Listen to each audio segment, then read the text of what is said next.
advising owners started to degrade a little bit. Topping that up can improve the EPC score actually pretty significantly, and it's one of the cheapest measures. I talked earlier about cavity wall insulation. Pricing here obviously varies depending on how big the property is, where you're located, et cetera. But this is one of the highest impact per pound spent interventions. And especially as we move into new EPCs that are going to really focus on what the fabric looks like. Any unfilled cavity walls are going to see a pretty big ding under the new EPC methodology, and so it's worth taking care of this, and it's pretty inexpensive. I talked a moment ago on the flats question about heating controls. Adds a few points, pretty inexpensive, great, and hot water cylinder insulation. Again, something that is relatively inexpensive and can improve the EPC, not massively, but once you add it up, has a relatively meaningful difference. I wanted to illustrate a little bit as you're thinking about advising owners or purchasers on what some of the upgrades can look like, or as you're working with sellers and trying to help them provide information about what this could cost for a future buyer, what really matters and drives some of that variation in cost. And so these prices are outlining for the same square footage, let's call it a 90 meter squared, 2-bedroom semi-detached home, how wide a variation in upgrade cost there could be to get ourselves to an EPCC. So if that property has a newer boiler and it's got a cavity wall that's not yet filled, and we're sitting at an EPCD, probably about £3,000. You're doing the cavity insulation, you're doing the loft, job done. Let's say it's an older boiler and we've got that unfilled cavity wall, we're sitting at an EPCE, and we've got to make a bit of a higher jump in order to get to that EPCC. You're probably going to be adding solar PV on top.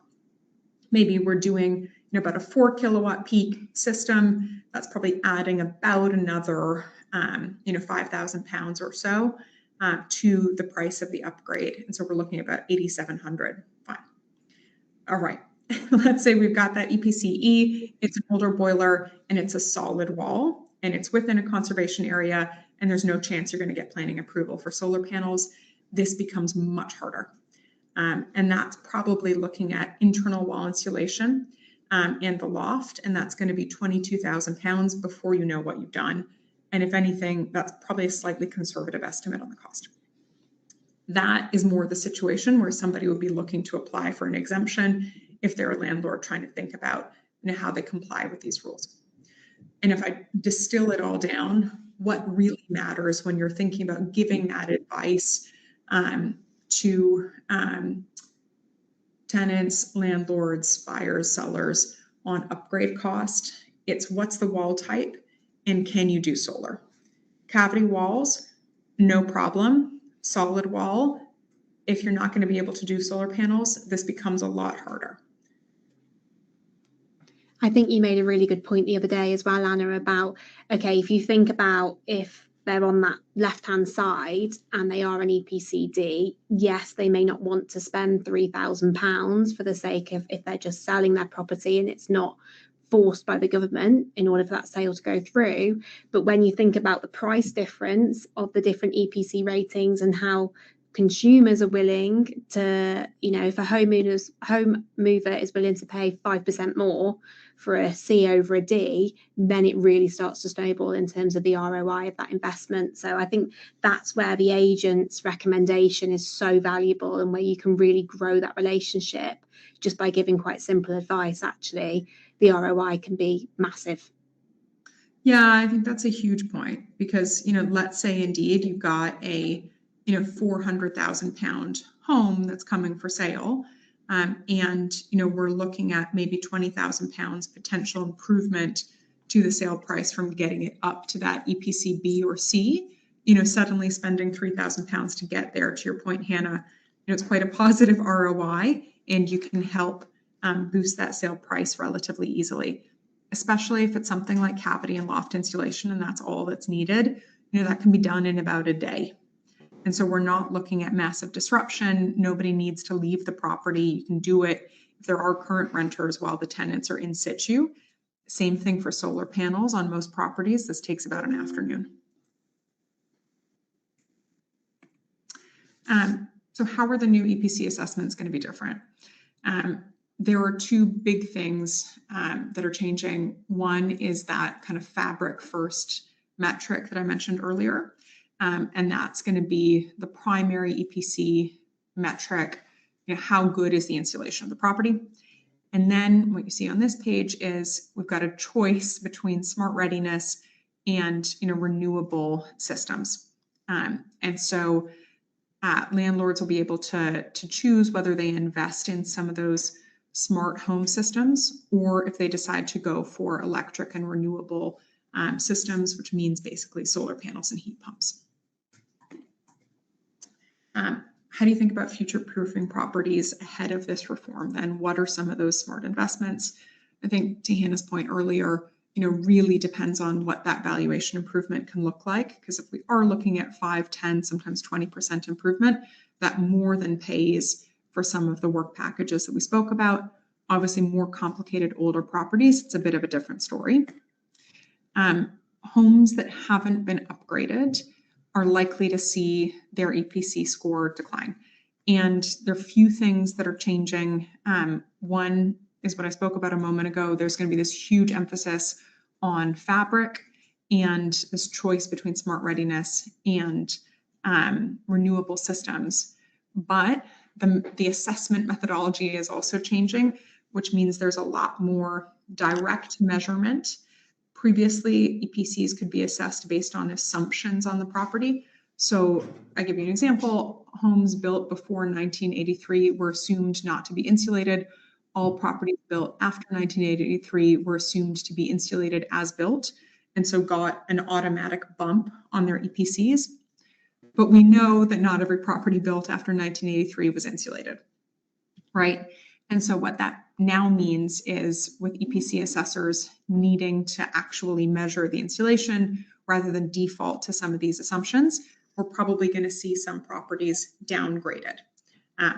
If the insulation is outdated, if it hasn't been upgraded in the last 20 years, if there aren't any of those smart control systems, if it relies on an older, higher carbon heating system, probably going to see a dip. On the flip side, homes that have invested in insulation or some of those other systems are going to see an improvement. And if properties have put heat pumps in or solar panels, that's probably also going to see an improvement.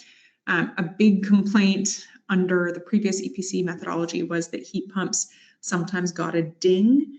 That was due to some quirkiness in the EPC methodology and how it thought about assumptions around pricing and how much it costs to run a heat pump, et cetera. That's now ironed out in the new EPC rules. So if you're advising somebody who's put in a heat pump, they're probably going to see an improvement in the EPC score. Or if you're advising on whether to put a heat pump in or not, definitely heat pumps will drive big improvements in EPCs under the new methodology. That wasn't always a guarantee under the old rules.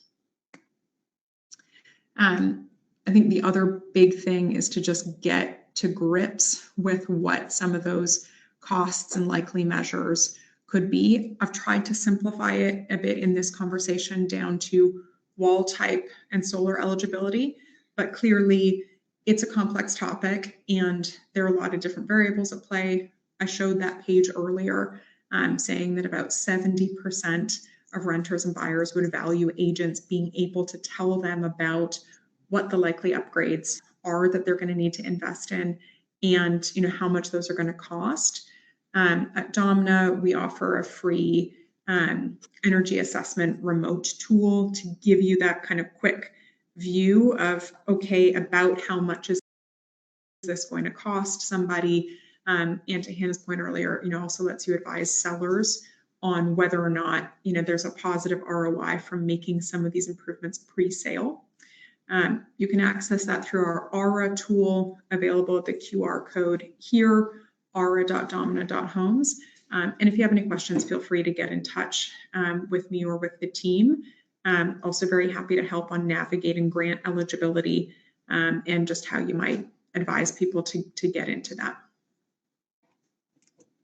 I think we will go to questions then, Hannah.